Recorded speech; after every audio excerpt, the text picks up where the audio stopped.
very surprised to find that when I meet people on a plane or train or standing on a bus stop or in a lunch counter or just in some other type of a situation where I meet someone in my home or I meet someone in their home or an office and another human being,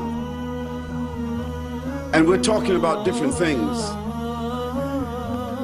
in some way I navigate myself to ask that person the question, what do you think about life? And the person says, well, what do you mean by that? I said, life. Well, what do you think about it? What do you think the meaning is? What do you think the purpose is? And you'll be surprised that intellectual people, educated people, religious people, opinionated people, arrogant people, rich people, white people, black people, Americans, British, Australians, Spanish, Germans, French, heads of state, diplomats, athletes, celebrities, people whom you would think should have some kind of grip or have come to some kind of determination about this very simple question. I asked them, well, what do you think is the purpose of life? And suddenly there's a silence. There's a hesitation. The person is not forthright.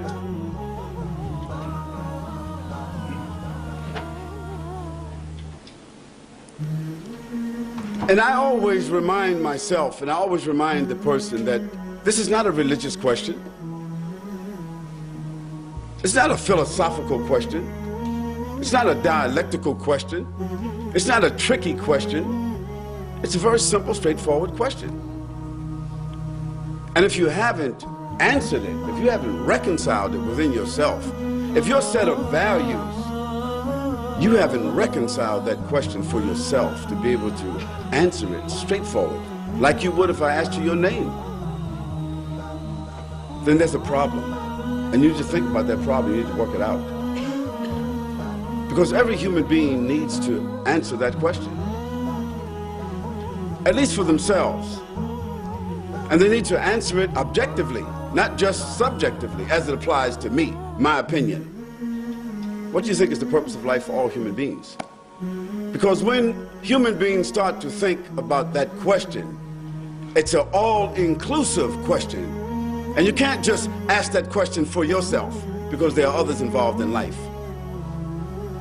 And when you start to think about others, other places, other people, other situations, other ideas, when you start thinking about the world as it is, not the world as you think it is, you start to change a little bit yourself.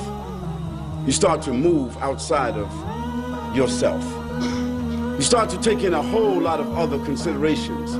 And I always say to people, if you haven't thought about this, you need to go home, cut off the TV, turn off the music, let the kids go and play, let your wife go and shop, or let your husband go someplace, and sit in your house or your room in silence for 5 minutes, 10 minutes, 20 minutes, and think about what is the purpose of life?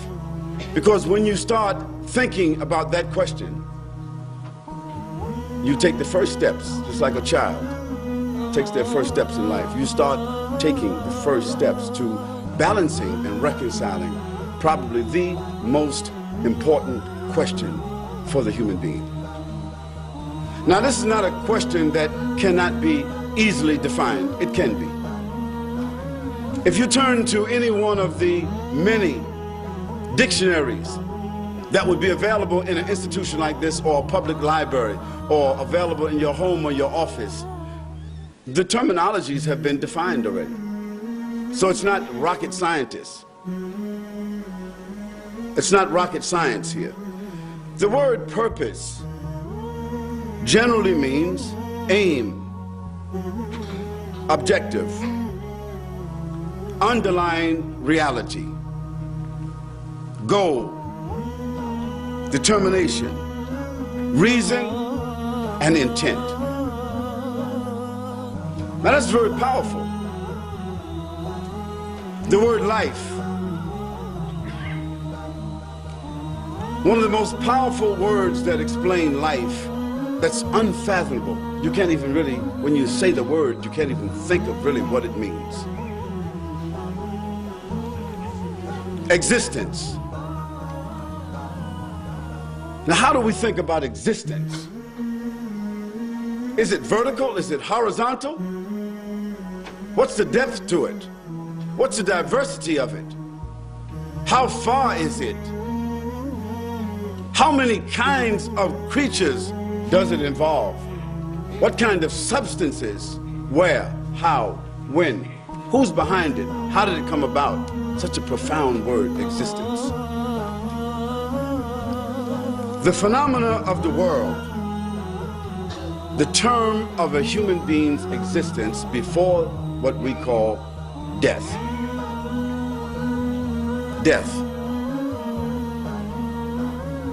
A word that none of us like to say unless it applies to someone or something else.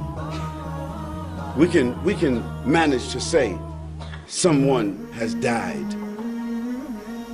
But we don't like to think, even for a moment, about someone saying that about us. Because that inevitable event, death, that is what you and I are on a downhill incline facing every single day. And babies die. Young people die. Old people die. Pretty women die. Handsome men, rich people. Everyone faces death and will die. No matter what your philosophy is, what your preoccupation is, what your orientation is, who you think you are, where you think you're headed, what's your background, what's your family, what's your class, title, and structure, it doesn't matter. We're all headed towards death. And life is a gift that's been given to you and me. And we have to work out the variables between here and there. So when we speak about the purpose of life, for individuals, it's really a simple issue. But we need to take a look at it. Now, for individuals and for governments, the purpose of life is a little bit different. It takes upon a different set of dynamics. And I want to discuss with you from a social-political point of view, because my background is sociology.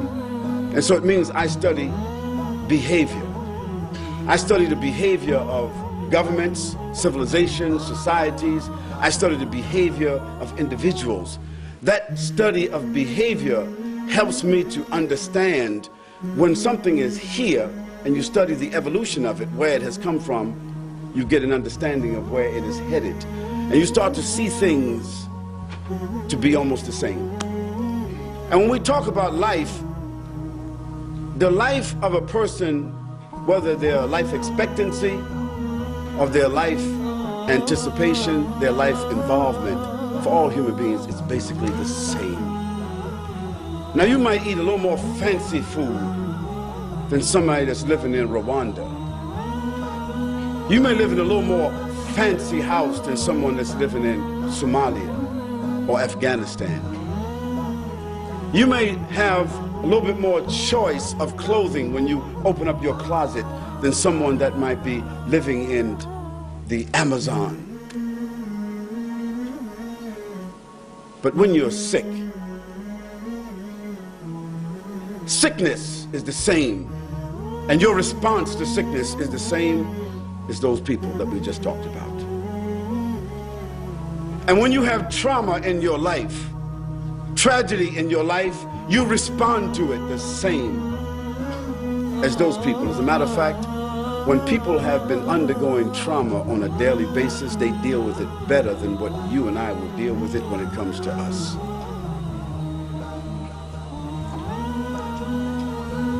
So for individuals and governments, the purpose of life have a different manifestation, but I want to show you sort of like the generics.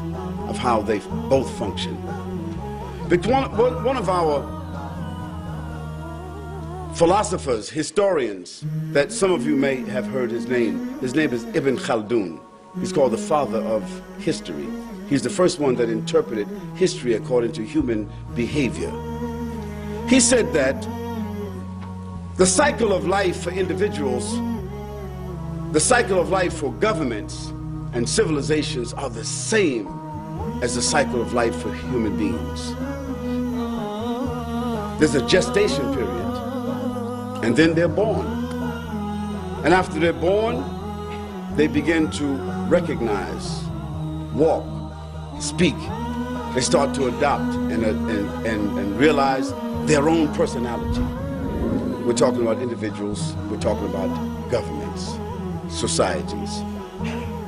There's a stage of immaturity, and then there's a stage of adolescence, and then there's a stage of maturity.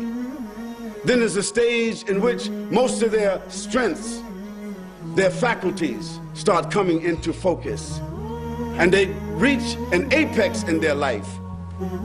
According to most philosophers, sociologists, psychologists, they say that this age is around 40, 45.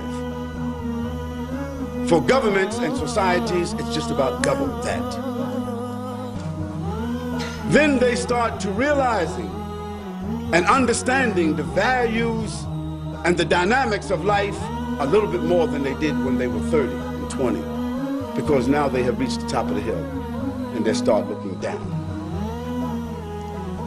And as they start to decline into 50s and 60s, life starts to become more precious to them. And governments like Australia, like the United States of America, like the UK, and like some who are finished now, they start to realize also that they are not as powerful as they claim to have been. They start to see that they are unable to hold on to everything that they have taken.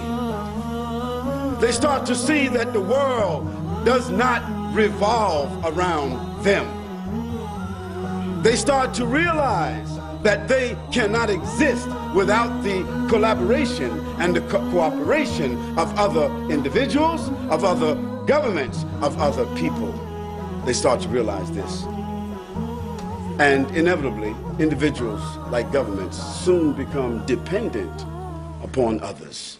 They return back to a state where they were dependent before, and after being rich, independent, arrogant, powerful, selfish, self-centered, whatever, they start to becoming wise, giving, benevolent, understanding, compromising, mature, and looking at the anticipation of the inevitable, which is sickness and death. And one day, some of us in this room will remember that this has been said, that a great country like Australia, great country like America, where I'm from, great country like Great Britain, France, Germany, all these great countries, there's going to be a time, maybe not in our lifetime, when someone will speak about them with a historical, rhetorical mention, because they'll be over. And there'll be some other names here, like there are some other names here now. And we speak about others who were here, who thought they were powerful and would be here forever, rhetorical and historical. So we want to talk about the purpose of life as it applies to individuals and governments, because that allows us to understand the topic. I ask you to bear with me, because this is one of my favorite discussions. Not because I feel I treat it well or understand it well, but because it allows me as a human being to better understand how to negotiate my own life, how to appreciate my own life, how to appreciate those who are around me, those who may be dependent upon me or those whom I'm dependent upon, those who I interact with on a daily basis.